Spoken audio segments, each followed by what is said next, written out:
So I've been learning all about Remix, and I gotta be honest with you, I'm pretty jazzed about it. So I wanted to take today to basically try to make a tiny little MVP for a new app idea I have. Now, let me show you what I've already done. I basically kicked off a new project with the Indie stack. That's like a starter kit that they use. And it basically gave me this site where you can sign up and log in, and you can create some notes. And they also give you the GitHub workflow. So once I wired this up to fly.io, we can see here this is already connected to my GitHub. It was all kind of out of the box. Just had to follow the README. It took me about an hour to get this all set up and read and just understand the different moving parts. But now I actually have this current project here hosted right now. And if I go over to Safari, which has my password, and I log in, we'll see we have authentication, and we can create notes. We can link to them, all this good stuff. So my plan now is to basically rip out all of this notes functionality, which is right here under notes. And we have a note model. This is using Prisma with SQLite. So it's all deployed to Fly.io. So that SQLite database is gonna work for now, just for this little toy app. And I'm gonna make this again, an MVP with a homepage that I like. I'm not going to worry too much about styling, but I basically want to make an app to track my lifts at the gym over time. And so this is what I'm going to try to do. I'm going to hopefully get something somewhere in the next few hours. And if not, I'll pick it up tomorrow. But I just wanted to kind of do this, having gone through the jokes tutorial in Remix, and just kind of stop every once in a while and reflect on my impressions, the APIs I like, the APIs I don't like, and just give you some takeaways with what it was like to build with Remix. So my first step is going to be to do a little bit of sketching on a notebook, just so I can be laser focused on shipping that very first feature that I want to ship. So I will see you when I'm ready to code again.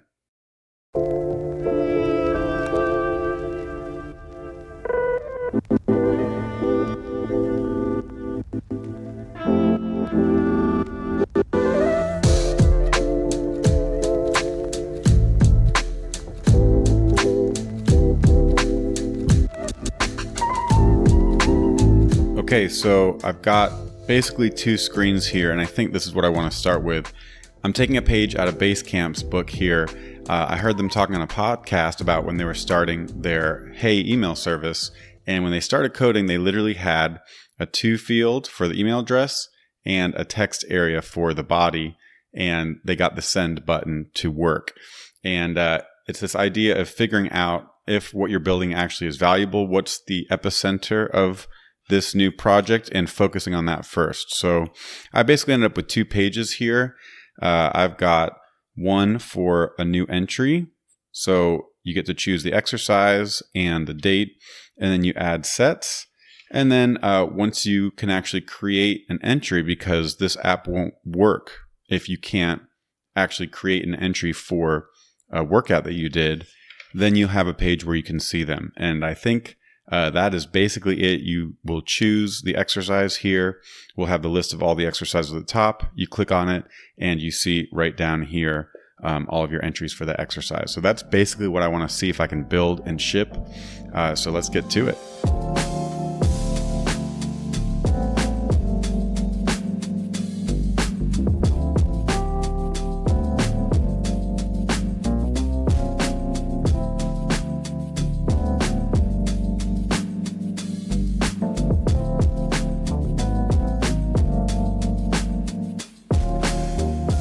Okay, so I've had fun here kind of making this default stack my own. So I'm starting from the Indie stack, and so it comes with a simple note-taking app. It has some models over here in Prisma. We can see we basically have a user model pass where we have auth set up, and then we have this note, and it's a CRUD app for notes. But I'm going to basically be redoing this. But I kept a lot of the initial kind of architecture here. So you can see I just stripped this down. I can sign up if I want to, or I can log in. I have an account here. And once I log in, then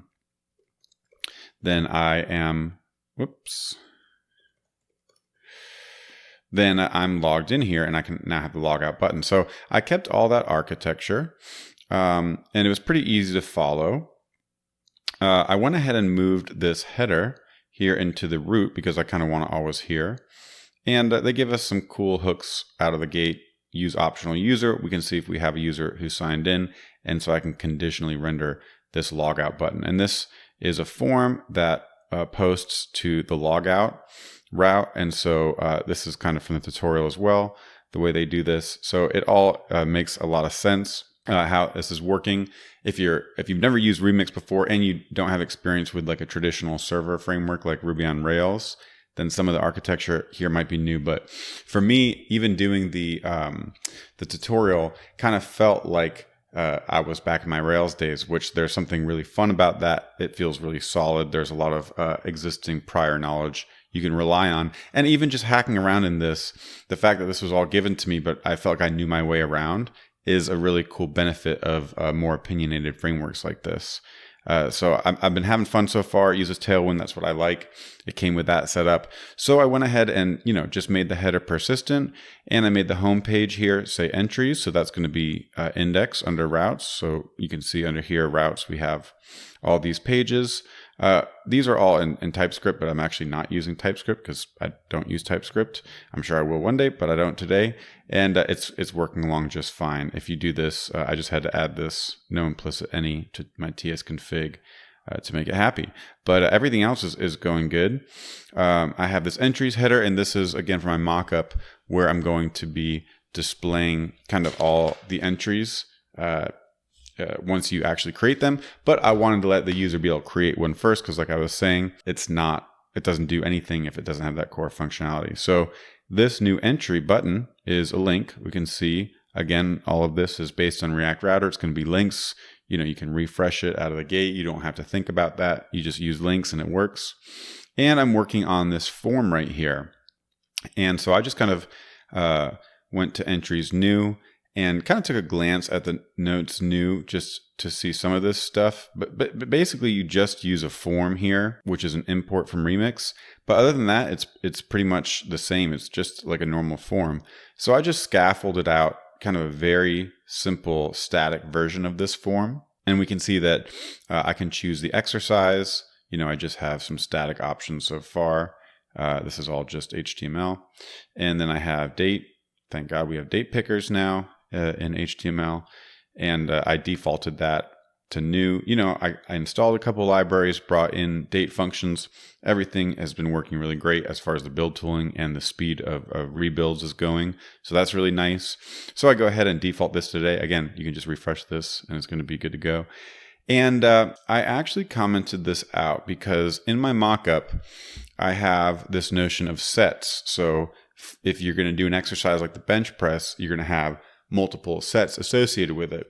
And for my domain model, basically a set belongs to an entry and an entry belongs to an exercise. And so I haven't used Prisma a lot, but I can already see how these tables are going to be in my Postgres database here. I guess it's an SQLite database, but same difference, relational. But I want to keep it really simple to start and not worry about entry having many sets.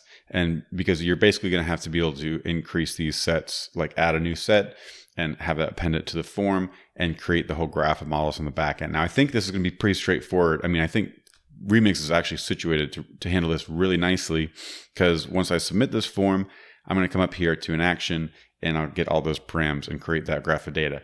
But I haven't done that before with Prisma or Remix. So I figured I would just start with a text field because these are going to be 3 simple fields on an entry. So this whole action is going to create a single record. And I think it'll just be easier for me to do the simplest thing first, which is that. For now, I can put in, 210 pounds for reps, 155 pounds, 10 reps. So I can just kind of make a note of my sets like that. And then once I verify that's working, I can come back and add that feature where these are actually going to be separate models that are tied to this entry. And there'll be a dynamic form that can kind of add and remove those things. So that's kind of where I landed. And this is pretty cool.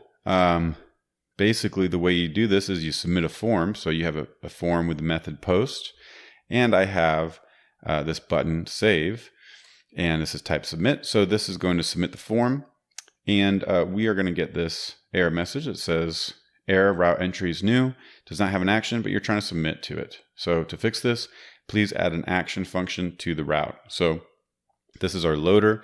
This makes sure if I visit this page as incognito, we'll see we're brought back to the home page here. So that's pretty cool. Entry is new, just redirect to the home page because you're not signed in. That's going to be on page load. And then we're going to have basically export async function action. And this is going to be where I take the params from the form and actually create this entry in the database. So now I'm going to go back to some coding, define my new entry model, and I'll probably reference this new note page right here. It's pretty cool that I'm able to just kind of keep going using this Indy stack as a reference point. Haven't had to reference the docs yet. It's all pretty straightforward, pretty fun so far. So I'm going to get back to it, and I'll talk to you soon.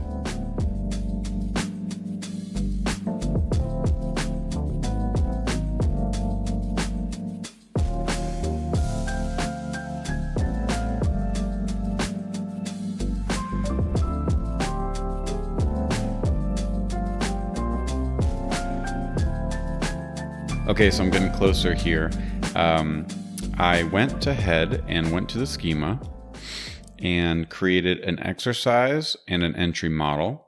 And I was able to just basically look at these and went ahead and made these have some relationships. So an entry belongs to both a user and an exercise. So that's what these are about. We have the foreign keys on the entry. It also has a date and some notes. And then an exercise basically just has a name. And then you define the inverse side of the relationship here. So I added entries to the exercise and entries to the user as well. And then there's this like Prisma format command that I wrote that did this. And then I did npx Prisma push. And then this was a really cool thing. You basically get to type Prisma Studio here, and it pulls it up in your browser. And I saw, once this was all working, that my schema was valid. And I went here to exercise, created this, and I just created these right here. You can write a seeds file, but you can also do it right here.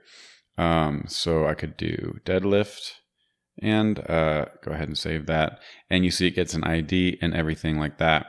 So now I have the exercises in the database. And so I wanted to go ahead and go back to my form and switch these hard-coded ones to fetch them from the server.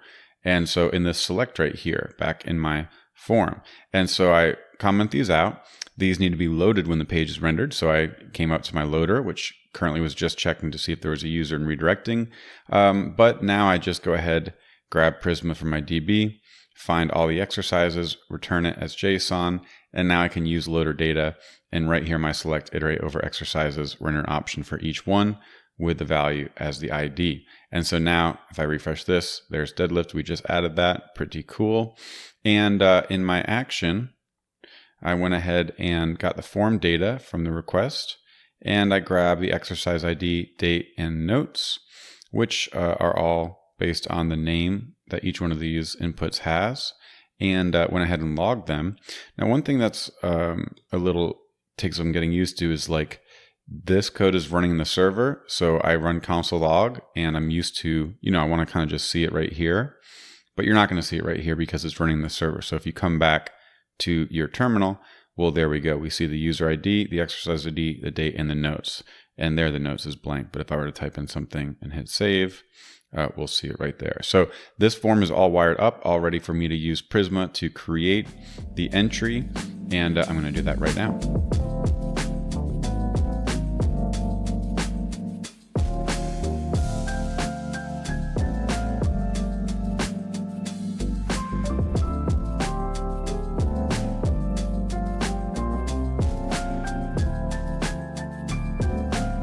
Okay, let's see if this works. The Prisma API is pretty awesome, pretty easy. And for now, I'm just going to redirect here. But we'll be able to tell if over in the studio we have any entries. So right now there's no rows. Let's go ahead and create bench press for today. And let's just say 155 pounds for 10 reps, something like that. and hit save. Oh, got an error. Looks like this is formatted wrong.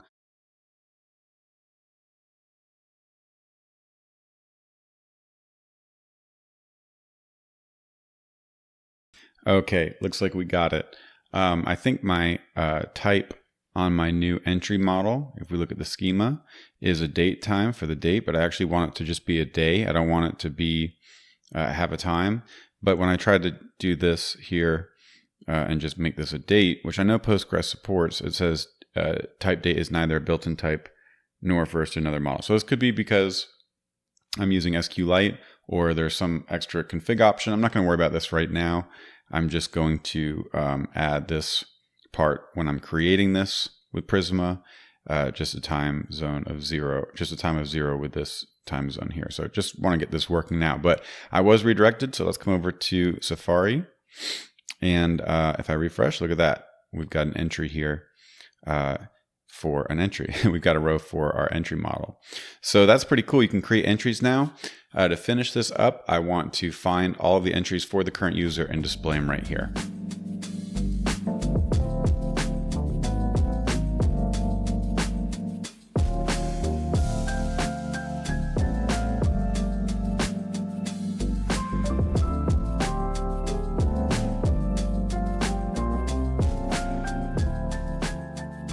Okay, I've got the data showing up on the home page here.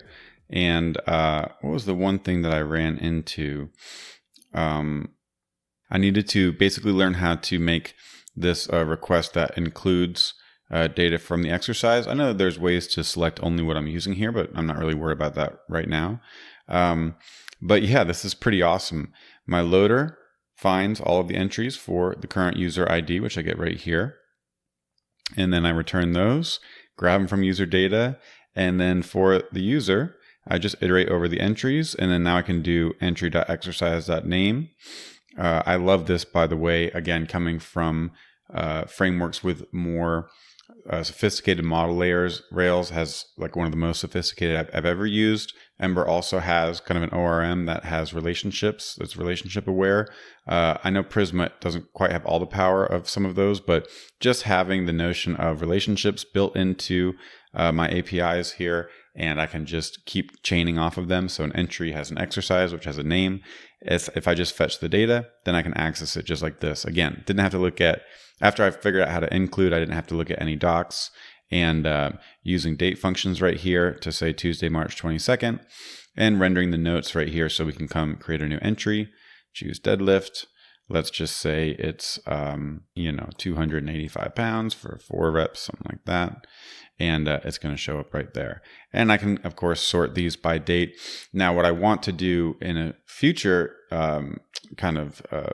chunk of work, maybe I'll make a video, is go with my original design, which has each exercise up here, kind of in the master. You choose bench, and then the detail, the nested route, shows all of the entries for that specific exercise. So that would be like a where clause on the entries for the specific exercise ID, and then order them by date. And that's going to be the ultimate UI, ultimately how the UI ends up. But for now, this is pretty cool. I'm creating data, I'm reading data, and it's all linked to my user account. So I'm going to try to see if I can push this. And I had to run npx Prisma db push locally. I don't know if I have to do that on fly. So I'm going to push, because I think Prisma generated a migration file. I'm just going to push to GitHub and see what happens.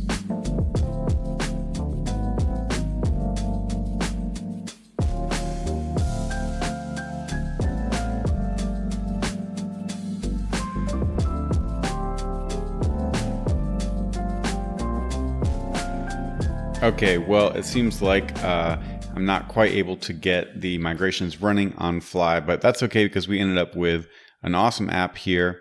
I loved every second of building this. It really only took 3 or 4 hours with a break or two. And I just love that I was able to stay in flow in my editor the whole time. The database is there, the server's there, the client's there. I'm used to building with more services like Hasura, and sometimes I jump to those, which is nice because, I don't have to write any of that code, kind of a lot of the boilerplate code that I wrote, even though it wasn't that much. And I like that, but there's something nice about not having to jump to Firebase or Hasura. I can just stay in there. It's just a traditional architecture. I was able to move really fast. I understand all the moving pieces, and I really love that about Remix.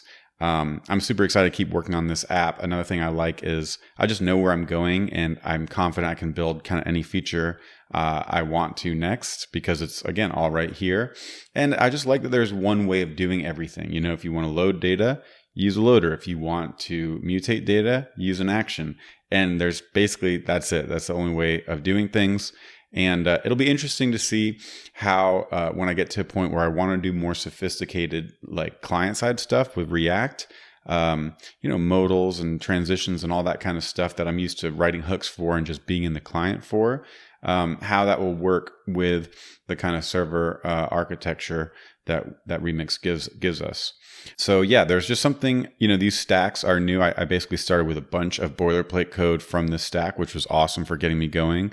But I guess the GitHub action or some part of this is not running the migration. But again, it all works locally. It's just something I'll have to figure out so I can get those migrations to run on GitHub and I don't have to think about it. But that's it for now. I'm out of time here. I'm going to go get some dinner with some friends. So that about wraps it up for me. Hope you enjoyed that, learned a thing or two, and I will catch you in the next one.